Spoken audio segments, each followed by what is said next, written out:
Damas y caballeros, sean bienvenidos al segundo video podcast de Laberinto Video Club, el podcast número 24 en su continuidad en este formato radial, y en total estamos comenzando el podcast número 114. Mi nombre es Seb Ramírez y les damos la bienvenida a este nuevo episodio en el cual está el equipo completo, por lo menos el clásico, el equipo conformado por el señor Pendo del Espacio. ¿Cómo les va a todos? Bienvenidos a una nueva emisión videística de este programa, de este podcast. El señor Leo Rubio. ¿Cómo están? Acá, firme. Y el regreso de nuestro hijo pródigo, el señor Fede, Cine Clase B. Hola a todos, saludos. ¿Cómo andan, muchachos? Bien, muy bien, muy bien. Pasando Bien, un poco bien. frío, mezcla de frío. Ahí. Ahora, Federico, si usted tiene frío, no entiendo por qué no prende ese hermoso hogar a leña que tiene ahí atrás. No es Por favor. La puerta del infierno, pero me encanta. Yo creo que nuestros televidentes, nuestros oyentes, mejor dicho, nuestros televidentes tendrían que adivinar si se trata de un fondo de pantalla o es de verdad el escenario en el cual está usted en estos momentos transmitiendo. El que adivina puede ganar un premio, una estadía en una cabaña en un bosque. No, me da miedo. Dejen en los comentarios de este video qué creen que tiene Fede en ese jarrón que se ve ahí atrás. Hablame un poquito, Fede, así se ve que tenés un jarrón. Quiero saber si no sé qué espíritu tenés ahí adentro. No tiene nada, es un jarrón para poner paraguas. Bueno. Se llama paragüero, entonces. Quizás no. Quizás ese paragüero esconde algo mucho más siniestro. Ustedes pueden ponerlo en los comentarios y bueno, pues revelaremos el misterio en un próximo episodio del Laberinto Video Club. Por ejemplo, acá estoy viendo que Leo tiene como muñequitos de fondo ahí. Sí, señor. Sí, ahí está. Batmanes y muchas otras. Leo no, ahí. El señor de los Thundercats hace poquito se sumó a la familia. Sí. Bueno, tema para hablar. Thundercats sí. Y He-Man y como es Kevin Smith. Sí. Todavía no se estrenó cuando estamos grabando hoy, pero bueno, próximamente, el próximo video podemos hacer un mini debate de opinión sobre la nueva serie. Otra, no sé, los invito a dejar en los comentarios qué opinan. ¿Kevin Smith va a arruinar He-Man o He-Man continuará? Se arruina solo. No sabía que Kevin Smith se estaba metiendo con He-Man. Sí, está metido. Sí, en Revelation. A mí me parece que su faceta como guionista de proyectos ajenos en general es mejor a veces que sus propios proyectos. O sea, no sé, su paso por Daredevil en los cómics, por ejemplo, a mí me acuerdo que me había gustado bastante, incluso algunos cómics de Batman en general. Me parece que es bueno haciendo proyectos ajenos, no así a veces en los últimos proyectos como el regreso o la reboot de Jay and Silent Bob, que por ahí es un poco más caótico. Yo con una serie tan querida como es Master of the Universe le tengo tanto miedo. Oh, no tenga miedo, señor. Pero mire, hablando de miedo, mire cómo se lo mete. Cómo se lo Está todo guionado. palabra, Esto está todo guionado, chicos. Mire cómo introducimos el tema, porque quería hablar un poquito en esta primera etapa, en esta primera parte del programilla, un poco de terror y de sagas de terror. ¿Por qué? Porque hemos visto y hemos comentado incluso en el WhatsApp del grupo un par de películas de terror cuya características por ahí que no son únicas, en el sentido de que pertenecen a una serie de películas. Una de ellas, podemos ir adelantando, es de Conjuring, El Conjuro 3, El Diablo me hizo hacerlo. Y otra es Fear Street, que es una especie de producto un poco más comercial. Ambas películas son sumamente comerciales, obviamente.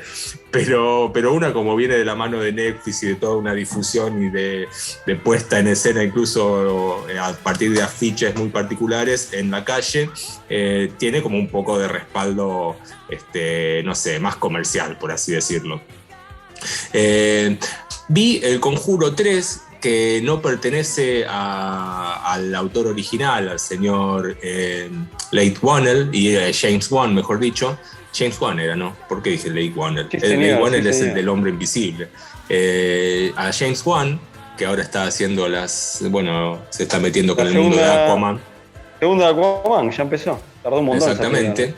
Y que en este caso El Conjuro está a cargo de un director llamado Michael Chávez. Vuelve el elenco original. Vieron que El Conjuro es todo un universo donde ya, a pesar de que esta es la tercera película, ya hay como 2 o 3 más. Está Annabelle.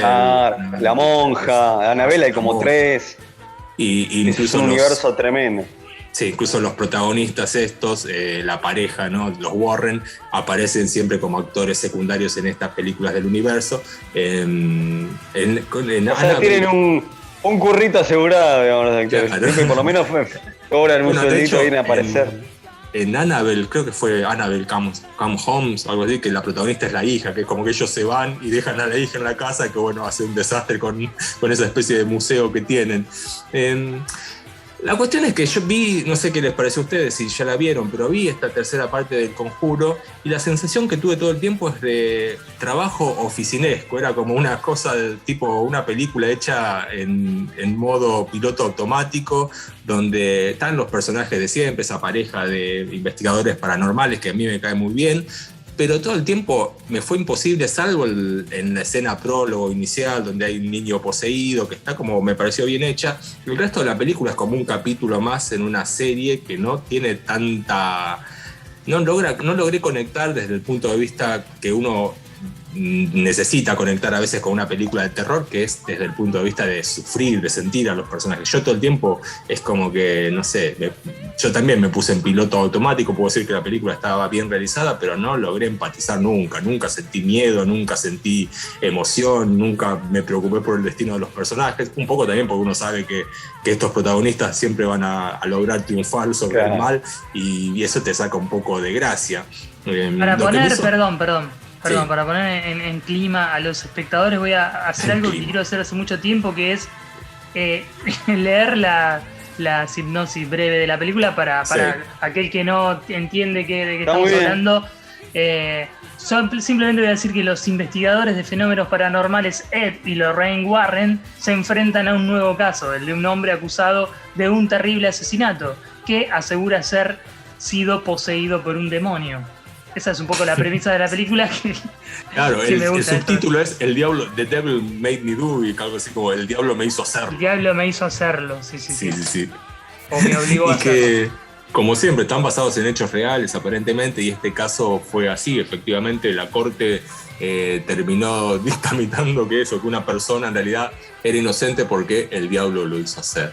El diablo lo hizo cometer determinado crimen. Sí, como que meten ahí a ver, te presentan la película está bien, empieza bien, de hecho tienen algunos momentos muy buenos con el niño poseído.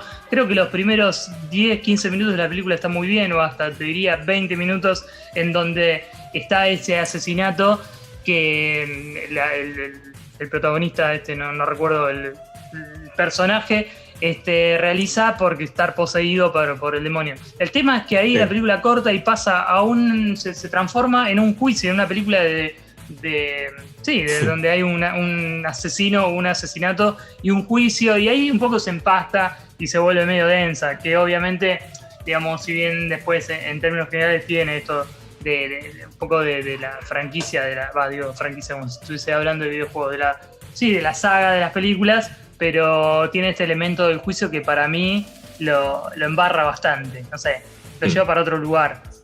Sí. Parece menos interesante.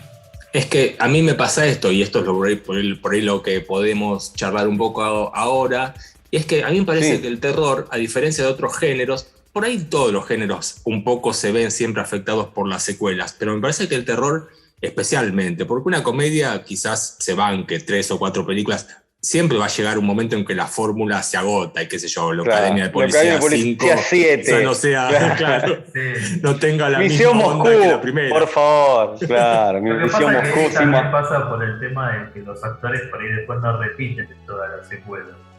No, bueno, está bien, Quizás también, no. Entonces después ahí hay como baches que llenar, ¿viste? Cuando Mahoney se fue de lo que había en Policía en la 4, después ya toda la demás, es como que quedó ahí medio un vacío. Ahí. En ese caso sí, pero por ejemplo en una película de terror quizás esté bien que no repitan a los personajes porque los personajes deberían morirse muchas veces en la película. Me parece que una cosa interesante es esto, o sea, por ejemplo, Pesadilla. Hay una reflexión interesante en la última Pesadilla de Wes Craven, que no sé si la recuerdan, pero esa película fue un experimento que se metía con el metalenguaje, porque ahí aparecía el mismo Wes Craven como director, Heather Langenkamp es el nombre, Heather Langenkamp, sí. Como una de las actrices, se hacía de sí misma, estaba obviamente Freddy, el señor Robert Englund, y había como un mensaje, el mismo Wes Craven que aparece como director, tiene un mensaje interesante que dice algo así como que elabora toda una teoría, que él dice que cada época tiene su demonio, y el arte, en este caso el cine de ese momento, tiene que capturar a ese demonio. Él lo había hecho en los 80 con Freddy Krueger, pero después, a partir de las secuelas que se hacían, y de algún modo es como que logra que la sociedad haga catarsis y ese demonio quede aprisionado por esa película, por esa obra de arte, que en otras épocas podía ser una novela, un cuento de terror folclórico. Pero claro, las secuelas lo que hacen es banalizar a ese terror, a ese miedo, y es lo que pasó claramente con las secuelas de Freddy Krueger, que ya uno dejaba de tenerle miedo a Freddy Krueger. Freddy se había convertido, la gente, los chicos iban al cine a festejar a Freddy Krueger, a gozar con cada asesinato imaginativo. Claro, entonces lo que él decía que el mismo personaje, Wes Craven, dentro de la película, decía que él lo que quería hacer ahora con esta película era volver a lograr que Freddy Krueger fuera un personaje aterrorizador de verdad. De hecho, esta película trabaja mucho el tema de cambiarle el maquillaje, de hacerlo como un poco más realista, más crudo. No sé si lo logra, a mí me parece que es una muy buena película, por lo menos es una película interesante, muy bueno, donde juega con esto, con la reflexión del cine de terror. Por ejemplo, algo hablando de esto, hay una película que se llama la de Martes 13, Jason 6, Jason Vive, que muy buena película. Sí. Bueno, los autores de Scream se inspiraron mucho en esta película porque habla también un poco se ríe de sí misma la película, ¿no? Hablan de como que se ríen del miedo dentro de la película, las secuencias que pasan. No, si ves un tipo que te aparece con máscara en el medio de la carretera que te va a matar, ¿viste? Ya se empiezan a reír. Y los tipos, a los autores de Scream, que los guionistas, que no los recuerdo, ya les... Kevin Williamson creo que es básicamente una obra de Kevin Williamson como guionista. Esa película, la de Martes 13, Jason Vive, claro, que se ríe del género, que hay homenajes a Frankenstein, a Jason lo reviven, que le clavan al terror folclore, que le clavan un fierro, le cae un trueno y lo revive. Hay una parodia en la escena de créditos que es como James Bond, ¿viste? Esa cosa de reírse dentro del género. Ya Jason tiene superpoderes, pero ya Superman parecía además, ¿viste? Y eso le despertó el germen a los guionistas de Scream. Dicen que esa película les abrió mucho. Entonces está bueno esta cuestión de... A veces es divertido, qué cosa que Scream lo explota con todas las secuelas que tuvo, ¿no? Pero está muy bueno eso que decís vos, Seba, de lo que habla Wes Craven, cómo lo analiza en esa película de Freddy, ¿no? Cómo la lleva... Ya con Freddy no se podía hacer más nada. Es exactamente una vuelta eso. de tuerca. Claro, buscarle la vuelta de tuerca, porque en realidad, está bien, uno lo sigue gozando, la gente seguía yendo a ver al cine ver a Freddy, lo mismo que a Jason, pero claro, desde un lugar muy distinto al que era original, o sea, a esta cosa de sentir catarsis, miedo, lo que produce una buena película de terror que se convierte en pop, en cine chicle, en una linda burbuja. Hablando porque deja dinero y reditúa y por ahí genera un merchandising increíble, está bueno, pero bueno, digamos, se desvirtuó un poco la idea original, digamos. Wes Craven nunca se imaginó que Pesadillas iba a ser una secuela, y lo mismo John Cunningham cuando dijo Viernes 13, vamos a hacer una secuela, bueno. Yo les propongo que para... A la hora de cobrar no había problema, como decía. Eso seguro. Hace poco John Carpenter le preguntaban a John Carpenter qué había sentido cuando le compraron los derechos para para hacer, no me acuerdo si Halloween, la de Rob Zombie o algo de ese. El tipo dijo, la mejor parte fue cuando puse la plata y me pusieron el dinero sobre la palma de mi mano. Yo les propongo que porque si bien el terror va a ser uno de los temas que vamos a tocar hoy a lo largo del programa, porque estuvimos viendo varias cosas, vayamos, digamos, demos un poco inicio al programa, haciendo un breve repaso de todas las cosas que vimos para dejar expectantes al espectador y que después de algún par de trailers que también vamos a poner en este mismo video puedan volver a disfrutar del resto de las películas que vimos. Pero no sé si vamos contemos un poco lo que vimos y después si quieren volvemos con el debate sobre sí, 3 o puede ir de la mano también.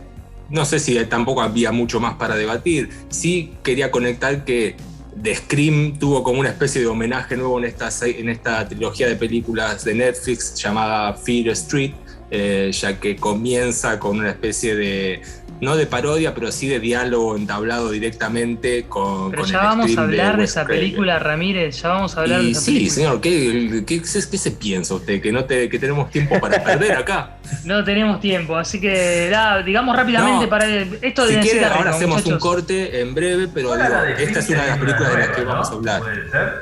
¿Cómo? Vino una nueva de Scream, o yo estoy loco. Sí, se está ¿Otra terminando. Qué mal todo. que estamos, qué mal que está la industria cinematográfica. ¿Cómo pasó la serie de televisión y ahora una nueva película? Qué mal que está el cine, qué mal que está el cine. Vivimos de refritos. No hay idea, ¿qué vamos a hacer? Mal, boludo. Somos un pollo. Screen en el estilo. No, iba a decir, somos un pollo frito y refrito por horas. Eso no, por supuesto somos un pollo. Se alimentan nada, una analogía. No, bueno, yo creo que podemos hacer un repaso rápidamente de todas las películas que vamos a hablar en este programa, así, comenzando ahora mismo por Federico, querido. ¿Qué tiene, Fede? ¿Qué ha visto? No. Rápidamente, vamos. Hoy voy a recomendar un mediometraje muy cortito, dura 29 minutos, que es The Evil Clergyman. Está muy bien porque... Dígame, Pedro. No, simplemente voy a decir que está muy bien porque siempre hablamos de largometrajes o de series, pero nunca metemos el formato mediometraje, que es bastante curioso. Sí, aparte de aprovechando que hacemos como programas más cortitos, vamos a aprovechar y no vamos a hablar de una película tan larga.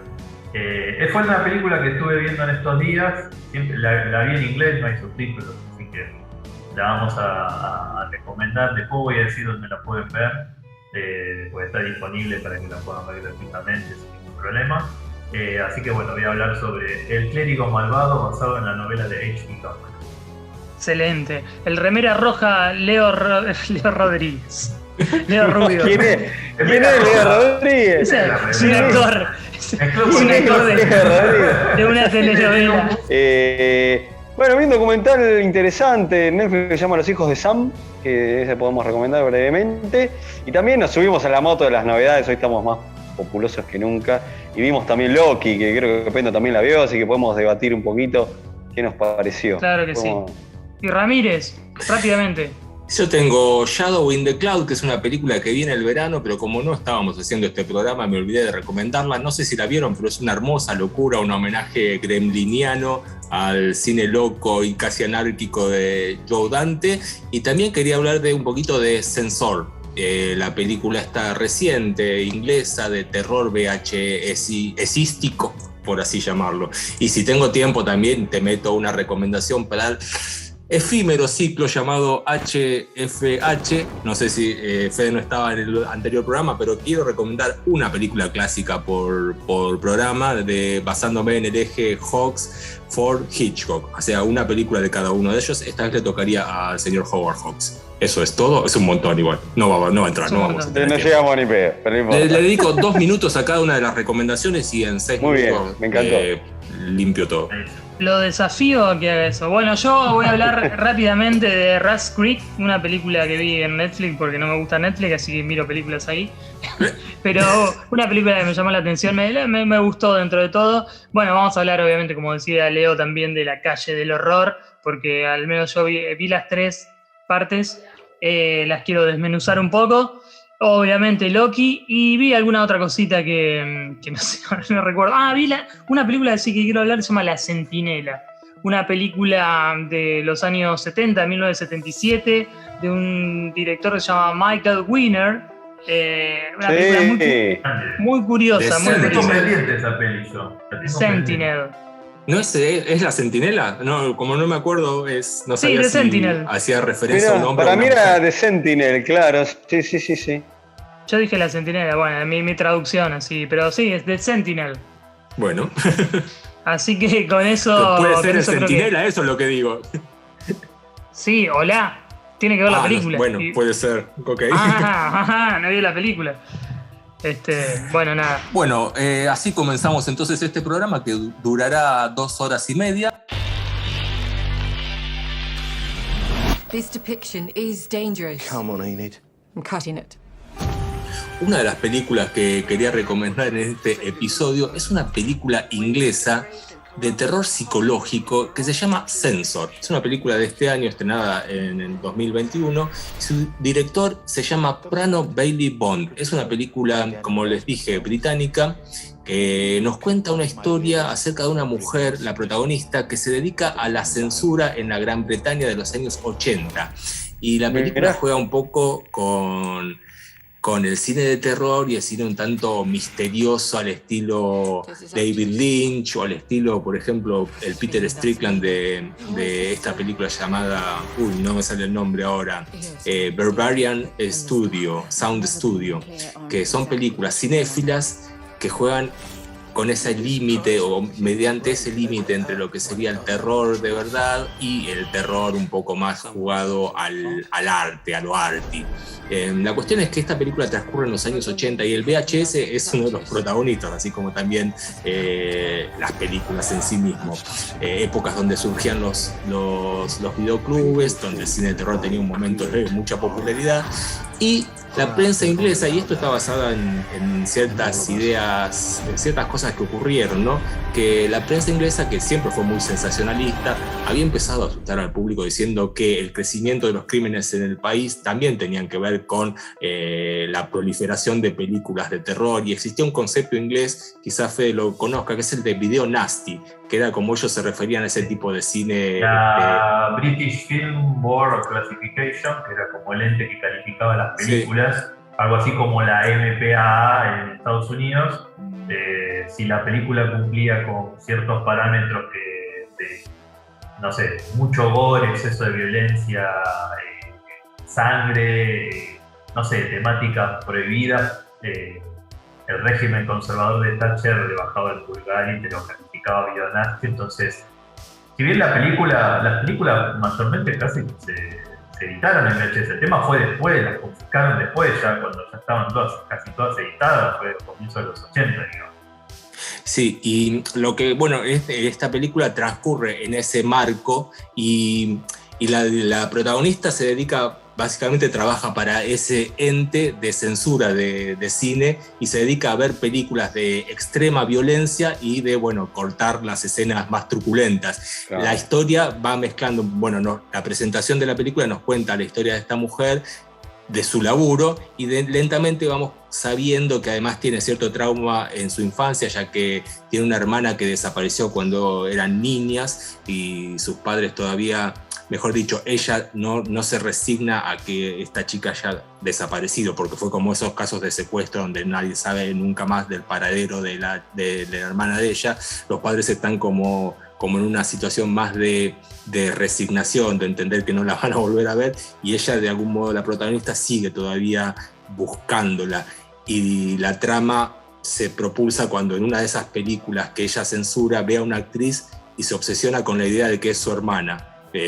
Por cierto parecido. Y esta actriz trabaja en la película de un director ficticio creado en la película, que sería como una especie de, no sé, de Lucio Fulci o de algún director de ese estilo, o Jess Franco, alguno de esos directores así de carrera prolífica y de culto, digamos. Y bueno, lentamente la película, como les digo, no es terror absoluto, no es cine de género puro, eso es lo que quiero decir. Es una película con pretensiones un poco arty, pero están muy bien llevadas. Y me parece que que vale la pena recomendarla por eso, por el buen creyendo, por el buen manejo de los colores que hace. Es una película muy verde y roja, sangre y un bosque por el otro lado, que hay una cabaña en los bosques, como esa especie de tópico del cine de terror. Y nada, me parece muy interesante verla por eso, además porque trata el tema de los VHS, hay todo un videoclub que trafica VHS, la chica quiere encontrar, por ejemplo, una película anterior de este director con el que se obsesiona, y parece que estuviera comprando droga, ¿no? Porque tiene que hablar medio en código con el dueño del videoclub y el tipo se la da como en un sobre al VHS, así que tiene como esos detalles copadillos, además de un final como truculento y poético al mismo tiempo, y angustiante también, porque es una película bastante oscura. Así que nada, The Censor se llama, el director es Prano Bailey Bond, y un detalle que tiene que ver un poco con nuestro país es que este director inglés ya ha firmado los contratos necesarios para que su próxima película sea una adaptación de Las cosas que perdimos en el fuego, que es un cuento de Mariana Enríquez, la autora de terror argentina, la autora punto de la literatura argentina, que es uno de los libros mejor dicho, es uno de los cuentos de su libro llamado también Las cosas que perdimos en el fuego. Y acá tengo justamente Nuestra parte de noche de Mariana Enríquez. Hace mucho que no recomiendo un poco de literatura, y esta novelota, como ven, es muy voluminosa. Es una de los clásicos del futuro de nuestro país. Es una novela de género donde tenemos una historia de terror narrada a lo largo de los tiempos. Comienza en los años 70 y llega casi hasta la actualidad. Y es una de esas, como les digo, una de esas novelas que marcan un momento dentro de nuestra literatura, claramente. Por un lado, quiero decirlo como para recomendarla fervientemente. Se trata de la historia básicamente de un padre y un hijo. El hijo va a ser el protagonista final de la historia, pero bueno, padre y un hijo que van huyendo desde el comienzo de la serie, de la historia, de la serie, me salió, probablemente tenga destino de serie, sería interesante. Desde el comienzo de la novela van huyendo por rutas argentinas rumbo a las cataratas del Iguazú. El padre es un tipo que tiene poderes como de medium y que los ha heredado su hijo, y forman parte, mejor dicho, están escapando, pero están siempre entrelazados con una especie de organización llamada La Orden, que buscan establecer una especie de contacto con fuerzas del más allá para lograr la eternidad. Esto obviamente parece una tontería narrarlo así, pero dentro del contexto de esta novelota, donde está metida la dictadura militar, donde hay viajes también a Europa, a Londres, al swinging London de los años 60, está más que muy bien narrada, y es sumamente divertida y es sumamente truculenta. Tiene un momento que es muy Stephen King, parece casi que Mariana Enríquez es una de esas escritoras contemporáneas que reivindican la figura de Stephen King como uno de los grandes narradores de estos tiempos, y hay una escena, mejor dicho, una de las partes en las cuales se divide el libro, son como pequeñas etapas dentro de la vida de los personajes, es claramente un homenaje a It, ¿no? Donde eso estaba pensando, niños que cobran protagonismo y viven también una historia macabra. Lo que tiene esta novela, que también me hizo pensar mucho en otras, conecta en algún punto, además de con Stephen King, por ejemplo, con Sobre héroes y tumbas de Sábato, en el sentido también de lo tétrico, de lo argentino, de la cosa de narrar acerca del país, de un momento, concretamente con raíces en la dictadura militar y en los desaparecidos, pero meterlo en código de una obra de género, el terror concretamente, y lo logra no solo mediante la empatía que uno va a sentir con los personajes, con los protagonistas de esta historia, sino además logrando incluso momentos de verdadero terror, momentos que no te digo que asustan, pero por lo menos impresionan. Y eso es algo que no se logra siempre y no se logra fácilmente en la literatura, lograr, como lo que decíamos en algún momento de este programa, ¿no? Esta cosa de que el terror a veces pierde su fuerza, sobre todo en las secuelas. Bueno, en esta novela el terror está presente de un modo muy y más que interesante y casi cruel.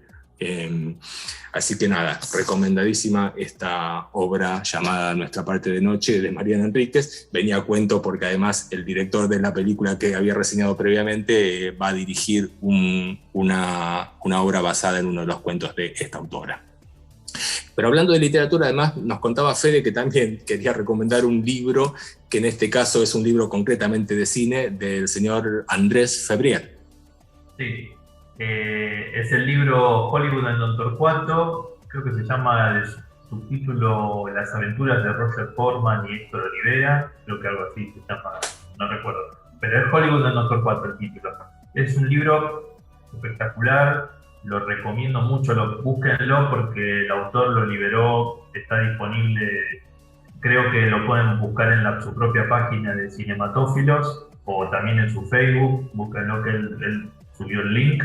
Y nada, lo que hace el libro es él ya venía haciendo unos posts, creo que fue en el 2011, si mal no recuerdo, cuando empezó muy tímidamente a investigar sobre las 9 películas que Corman hizo en la Argentina en los 80. Yo en su momento había conocido su blog por eso, me habían encantado las reseñas que había hecho, le pedí permiso en su momento para republicar esos posteos en mi blog, que están, si los quieren buscar, están acreditados por Andrés Febrier en mi blog de Cine Clase B de Fede. Y bueno, lo que hizo el autor en todo este tiempo fue como actualizar, corregir, ¿no? Ciertas cosas que por ahí en ese momento no había demasiada información, y logró entrevistar a todos, a casi todos. Entrevista a Héctor Olivera, a José Palo Feynman, la hija de José Palo Feynman, a Jim Wynorski, no sé si a Corman lo entrevistaron, creo que no, pero creo que habló con algunos de sus colaboradores más estrechos de Corman, a Frank Isaac, que vino a la Argentina, fue productor ejecutivo de las películas de Corman acá. Habló con todos, bueno, con María Julia Bertotto, que fue la de vestuario de casi la mayoría de las películas. El libro está completísimo, con mucha info, desde la primera que se hizo a comienzos del 83, de The Stalker, hasta la última que se hizo en 1990, que es Play Murder for Me, que la dirigió Olivera, esa última. O sea, la que está basada en Feynman, ¿no? Es una adaptación de El tiro del final. No, el Play Murder for Me es una historia original de Feynman, pero no basada en ningún libro suyo. Es un guión que escribió libre. La penúltima, mejor dicho, Chuchu Tango, es una remake de Los últimos días de la víctima. Con esa me estaba confundiendo. Sí. Que bueno, ahí en el libro cuenta que bueno, Feynman le encomendaron hacer la versión en inglés, pero bueno, Corman mandó a una escritora, una guionista con muy poca experiencia, y bueno, Feynman comenta en el libro que bueno, no la pasó muy bien con esa escritora haciendo la adaptación de la remake. De todas maneras, Olivera dirigió esas películas. Olivera se hizo cargo prácticamente cuando los directores norteamericanos que Corman mandó acá se estaban mandando cagadas y tenían problemas con los actores, el equipo técnico. Entonces, desde Wizard of the Lost Kingdom, que creo que fue la tercera o la cuarta película, ahí entre Olivera y Alejandro César dirigieron todas. Y ya después a lo último Olivera. El libro está muy bueno porque tiene mucha info que desconocía, que el autor se tomó la molestia de investigar, hizo un trabajo pero espectacular. Se lo recomiendo porque además el libro en su último capítulo como bonus hace también un trabajo también muy minucioso de investigar las otras coproducciones que se hicieron en la década de los 80 y también algunas en los 90, cuando bueno, desde el Inca, que en ese momento estaba Manuel Antino en la presidencia del Inca, había fomentado,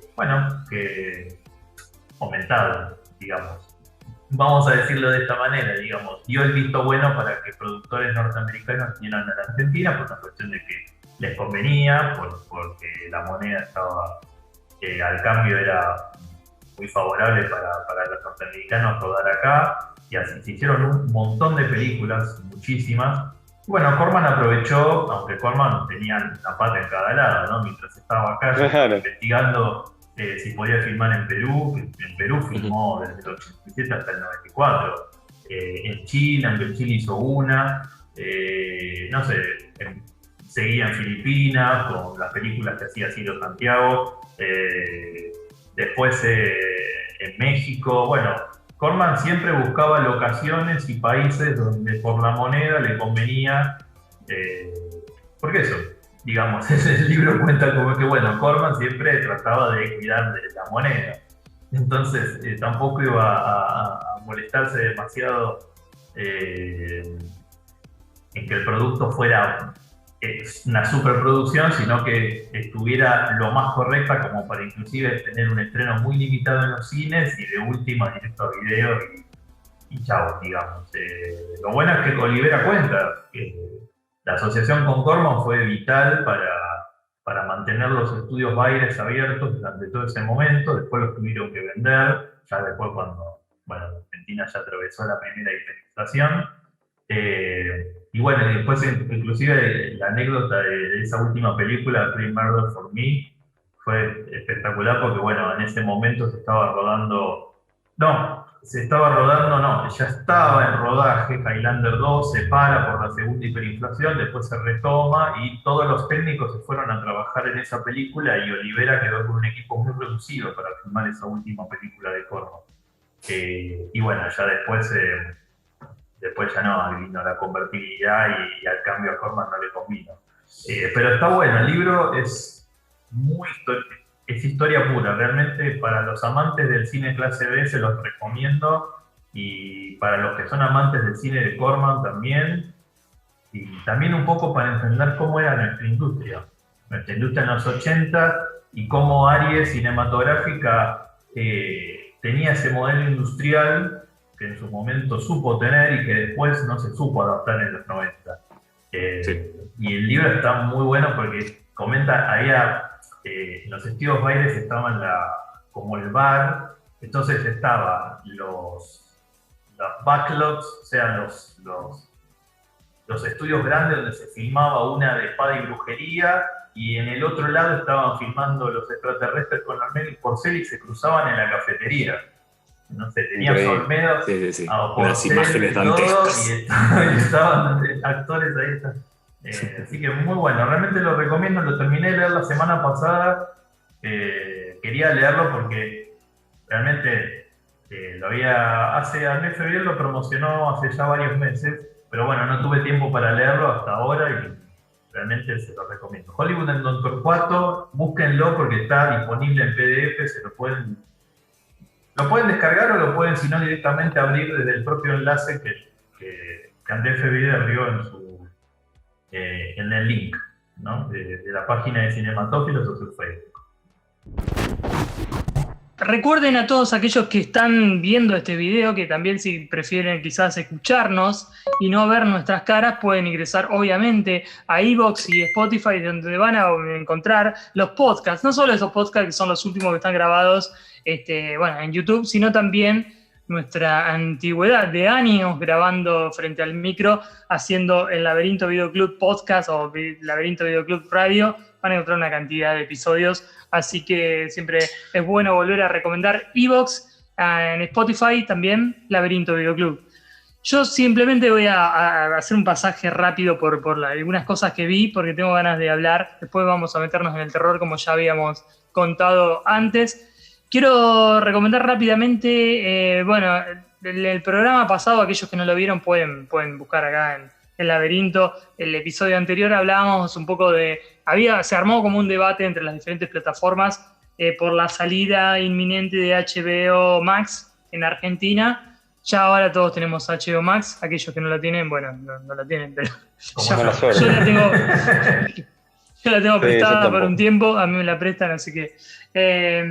y nada, aproveché para ver... En el programa anterior que yo no estuve, que lo vi, estuvieron muy detallados hablando como de la Stream Wars, ¿no? O sea, hablando sobre las distintas plataformas y lo que se viene. Tal cual. Y la verdad que es interesante, al final lo único que a ver, lo que siempre queda al final es el catálogo, ¿no? Uno elige al menos, yo creo que las Totalmente. por su catálogo. Y sin dudas, HBO Max tiene una interesante propuesta, tiene algunos problemas, como por ejemplo que todavía no lo han solucionado, el tema de los subtítulos. No puedo sé si les creerlo. ha pasado. Sí, pero tiene grandes problemas con los subtítulos. Pero bueno, aproveché para ver una miniserie que la había comenzado a ver de manera piratona, vía torrent, que es La Veneno. No lo recomendamos. No, jamás. No, sí, yo quiero recomendar siempre el torrent o las maneras de descarga porque hay muchas cosas que no están hoy para verlas, entonces la única forma de encontrar ese material es gracias a la gente que la sube, entonces me parece que deja de ser casi como piratería, es que encontrar, digamos... Es un peer-to-peer, compartimos archivos. Y sí, esa es la cultura, ¿viste? Hay que buscarla por donde se pueda. La protocultura, que es lo que... La protocultura. No, quería recomendar rápidamente o contar un poco que vi que me gustó y algo que había visto, como decía, que la había empezado a ver en torrent, es la miniserie de La Veneno, la miniserie española dirigida por los Javis. Los Javis se llaman porque son todos Javieres. Javier Ambrosi, Javier Calvo, Javier Ambrosino, Ambrosi, y Javier, y hay otro Javier, no me acuerdo. El Club de los Javieres. El Club de los Javieres. Se llama Javier también. Llaman los Javis entre ellos. Y nada, es una miniserie de 8 episodios que cuenta la famosa y controvertida historia de la transexual de los años 90 conocida como La Veneno, que en realidad su nombre original su nombre verdadero es Cristina Ortiz. Miento, no es su nombre verdadero, es el nombre que ella se pone. Y la Veneno es a su vez una novela que se llama Digo, ni puta ni santa, porque Digo es ella. No sé si la vieron ustedes. No, tuve el gusto. Interesantísima, véanla porque está muy bien, pero digo, hay una novela que se llama Digo, ni puta ni santa, escrita por otra transexual que se llama Valeria Vegas, que cuenta justamente la historia de esta transexual que vivió en España desde los años 60 hasta casi la actualidad, falleció hace algún tiempo, y nada, es súper interesante, la verdad que abre las fronteras de un registro audiovisual muy, muy copado a nivel serie, me pareció, está muy logrado. Obviamente el tema es increíble, es súper, es más que interesante, pero que un poco tabú, porque si sabemos en España, en Europa, el tema de género ha sido como tabú a la hora de encontrar series o películas que lo representen, por lo cual creo que La Veneno está muy bien para ver una miniserie que es corta y que es súper llevadera y está muy bien lograda. Porque si tú lo eres, lo vas de siempre, nena. Siempre.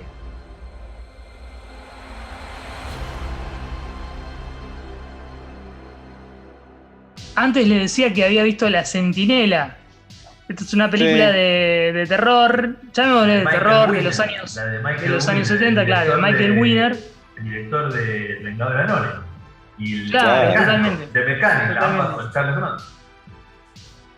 Ganador, Totalmente, Michael Ganador. Miguel Ganador, sí. Miguel Ganador. Un personaje. Que es un Winner.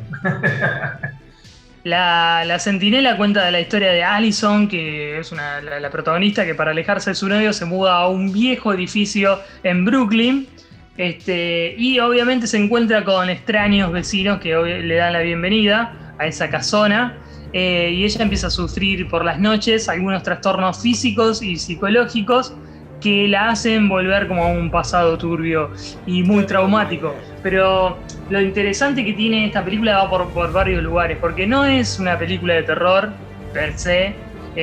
Yo creo que es una película más surreal, juega mucho con esto de los sueños y demás, y tiene algo que es muy de los años 70. La película es lenta, pero tiene cosas para contar. Es como que en los años 70 hay grandes, para mí, ¿no? Desde mi visión, hay grandes películas muy bien contadas y hay grandes películas muy mal contadas. Yo creo que esta es una de esas, una gran película que tiene un guión que está muy bueno, pero está mal contada, a la hora, narrativamente está mal contada, es lenta. Tema para otro programa, pero muchos piensan que los años 70 son probablemente la mejor década del cine de todos los tiempos, o sea... Es verdad. Que ahí porque está seguramente el mejor yo creo cine que sí, posible. Es que a mí me gusta la de los 80, pero bueno. Tenemos más cariño, claramente. Obvio, claro. Pero bueno, sí, los sí. 70 se hicieron muy buenas películas. No, pero yo creo que los 70 tienen esto, ¿no? Que decía antes, de que hay un montón de historias para contar. Es como que el género, digamos, el cine se abre a un montón de géneros y formas de querer narrar de todos. Y a veces las películas se hacen un poco lentas o pesadas, y uno, al menos si la ves ahora, qué sé yo no viví en esa época, en los 70, viendo esta película desde el 77. Esta película, que es una película, entiendo, menor dentro o sea, no es una película quizás de gran presupuesto, no es una película tampoco tan conocida, pero tiene un planteamiento muy copado, que es justamente la historia que es súper también común en el cine, que es un personaje que se muda, ¿no? Se muda a una casona que no se sabe que es gigante, que algo obviamente va a haber, ¿no? Se va a encontrar con el mal en esa casona, porque la película va o está enfocada, como digo, para el lado del terror, pero termina siendo una experiencia más audiovisual o surrealista.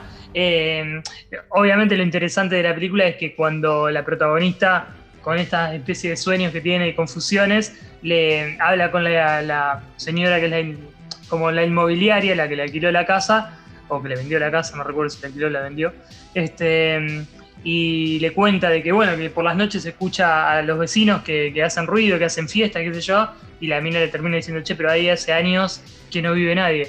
Y ahí es como un disparador medio cliché ahora en estos tiempos, pero en esos años no era tan común. Y yo creo que ahí la película se abre a un montón de situaciones que está buenísima, incluso desde lo gore. Hay un montón de situaciones muy raras, hay enanos, hay de todo. En un momento, de hecho, sobre el final de la película, creo que es uno de los mejores momentos, uno de los mejores 15 minutos de la peli, es justamente en el final, en donde empiezan a aparecer de todo tipo de demonios que están representados por humanos de todo tipo, en fiestas, en orgías y qué sé yo, pero está muy bien llevado, con un ritmo, el final sobre todo, aullan mis gatos, que vale la pena, yo creo, la película por esos 15 Dijo demonios y los gatos saben. Claro. Nada, y esa escena me recordó un poco a Todd Browning, a Freak, porque hay incluso actores que después googleándolos un poco, realmente no estaban, o sea, por ejemplo, hay personas que solo... Claro, solo tienen el torso y se arrastran, ese tipo de fenómenos, que eran actores de la época, que parece que, bueno, no fueron tan conocidos, no tuvieron el mismo impacto que en los años 20 que en Browning, pero la verdad que la película es llevadera, la pueden ver en HBO Max, y bueno, es una película menor, pero media lenta, pero disfrutable. La otra película que vi, que antes les había dicho, es una película, se me fue el nombre, porque soy muy malo con los nombres, pero se llama... Sí, ya te lo tengo. Rust Creek. No sé si... Rust... no la vieron. Aguas que corroen o algo así. Es la traducción que le pusieron en Netflix. Es del año 2018 y cuenta la historia de una chica que se desvía, va a una entrevista de trabajo y se desvía en un pueblito por la carretera y termina perdida en un bosque, y aparecen dos chabones que la transforman en su presa, básicamente. A ver, el guión no cuenta nada nuevo. ¿Hicieron dedo para que la suba al auto? No, es como que ella se encuentra en una situación en donde está perdida, fuera de su auto viendo un mapa. Estos dos chabones pasan, la ven, paran, frenan en la camioneta, y ya automáticamente ahí es como que no tiene mucha vuelta la película, va directo, por lo cual eso me gustó también. Bueno, eso está bueno. Sí, automáticamente ya le empiezan, viste, a tocar el orto, la quieren manosear, qué sé yo. ¿Cómo la tradujeron? En el sur más profundo de los Estados Unidos, ahí no te ayuda nadie. Claro, están súper perdidos. No, está como en Netflix, está como Rust Creek. Creek. Sí. No, lo bueno que tiene es que... 2018 la película, 2018. Yo le colaboro si quiere, Pendo. Sí, lo había dicho antes. No, perdón, no lo estaba escuchando directamente. No me escucha, Ramírez, no me escucha. Y es una directora llamada Jen McGowan. Estaba pensando en... que estuvo dirigiendo la película. Lo interesante que tiene lo interesante que tiene con este tipo de películas es bastante común, es que la protagonista no es la típica víctima, digamos, de este tipo de película. La chica está súper entrenada, es como que automáticamente se sabe defender muy bien, obviamente cae en un río. Piloto en la Guerra de las Galaxias, en Star Wars. Claro, viene ahí. Tenía un entrenamiento previo. Una película que me gustó, debo decir que la disfruté, es una película tranqui, de suspenso, dura 1 hora y 48 minutos. Bien. Así que, es lo que están durando más o menos la película. Menos que nuestro programa, que ya está por las 2 horas y 30. Muy mal. Tiro rapidito. Les recomiendo un documental que está en Netflix, Los hijos de Sam, donde una sucesión de asesinatos que ocurren en Nueva York. Hablamos del director Michael Biehn, que hizo El Vengador Anónimo, obvio que era picante en Nueva York en la década de los 70. Sí. Una serie de asesinatos. Y arranca la historia de un tipo que se encarga, un periodista que se encargó de investigar, y el tipo descubrió que había un culto, o sea, una serie de asesinatos que parecían que atraparon un tipo, decían, bueno, es qué sé yo.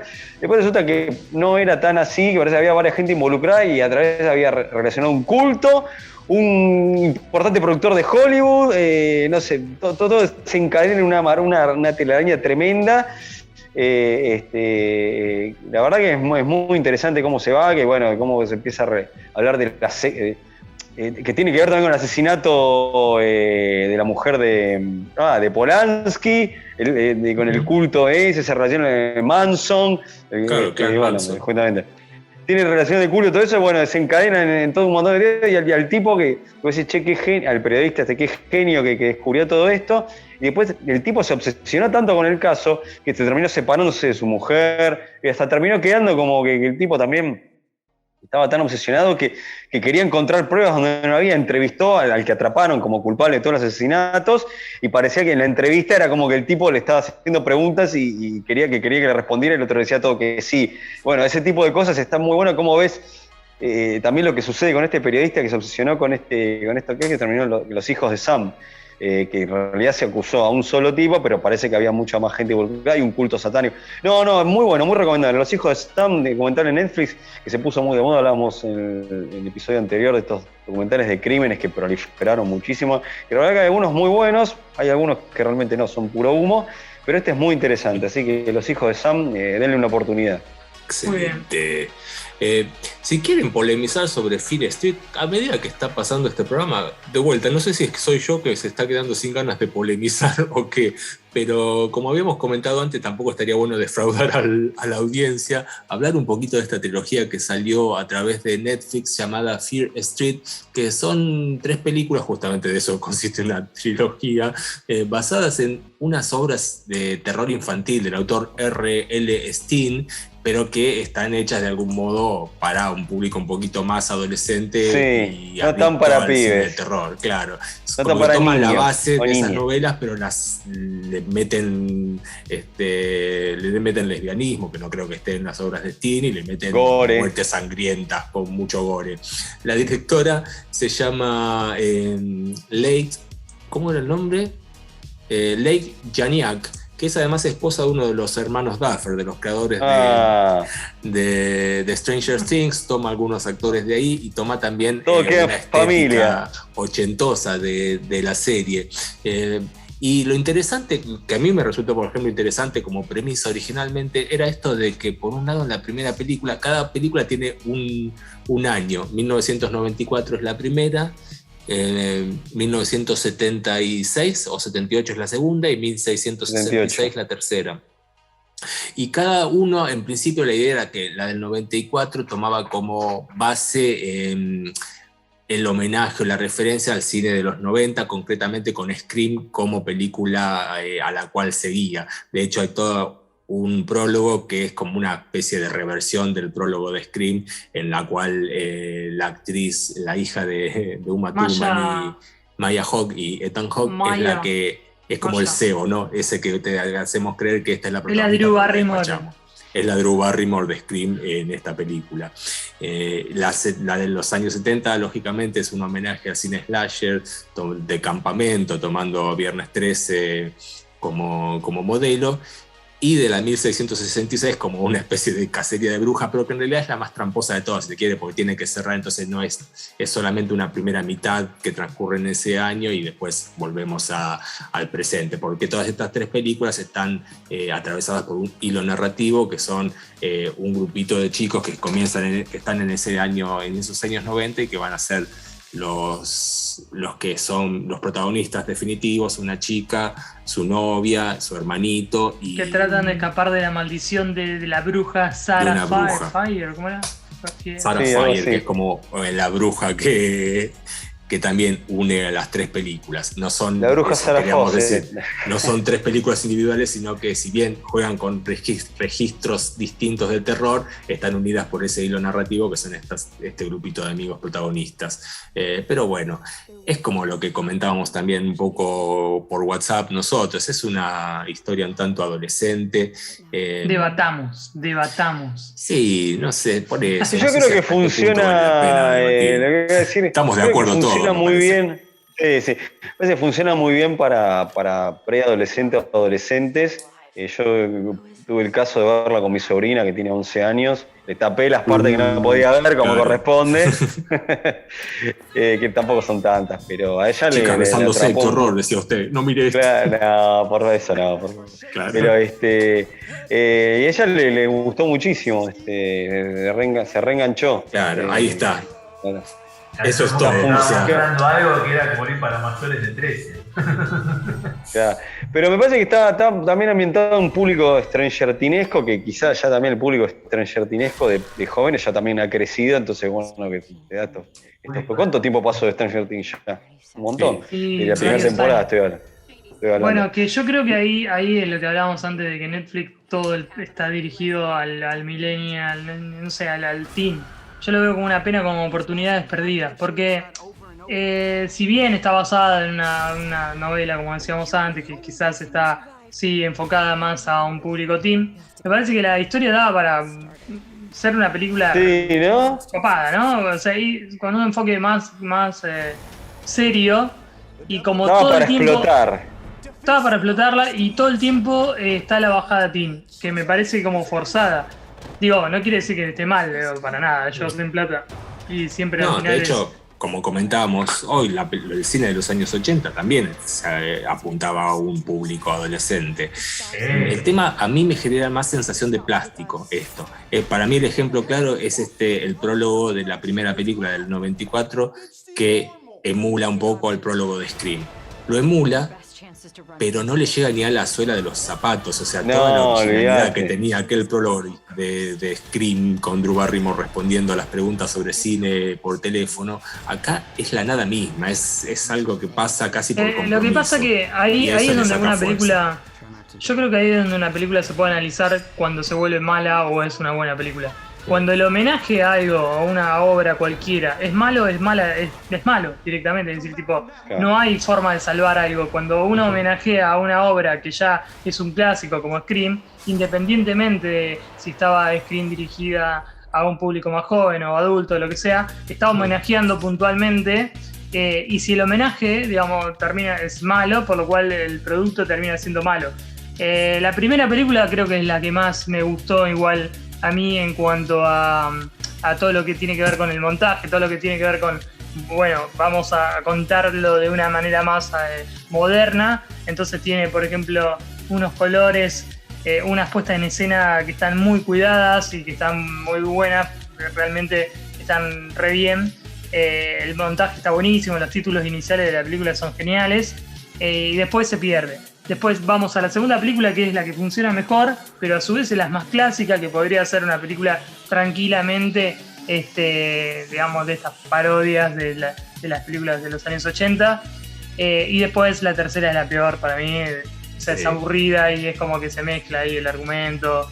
Bueno, estamos llegando al final, no queremos hacer un programa eterno, así que nos están quedando un montón de temas afuera. Anunciamos hablar un poco, yo anuncié un par de películas, Fede también, Loki también, la serie Loki.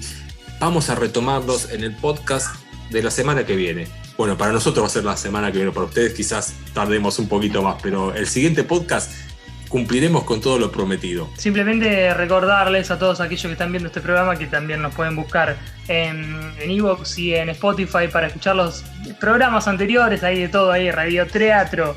Muchachos, ahí hacíamos radio hace un par de años, así que pueden escucharle el podcast. Recuerden que estamos también en Instagram, Laberinto Videoclub. Tenía que rebautizar Laberinto Videoclub Classic.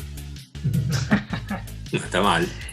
No está mal. Y bueno, no sé, ya me perdí. Ya está, ya la gente entendió. Las redes sociales de Facebook, Instagram también. Estamos en todas las redes, busquen Laberinto Videoclub en todas las redes, ahí vamos a estar. Y gracias por vernos y escucharnos. Al menos aquí Piendo del Espacio los saluda y los chicos también. La historia continúa. Nos vemos.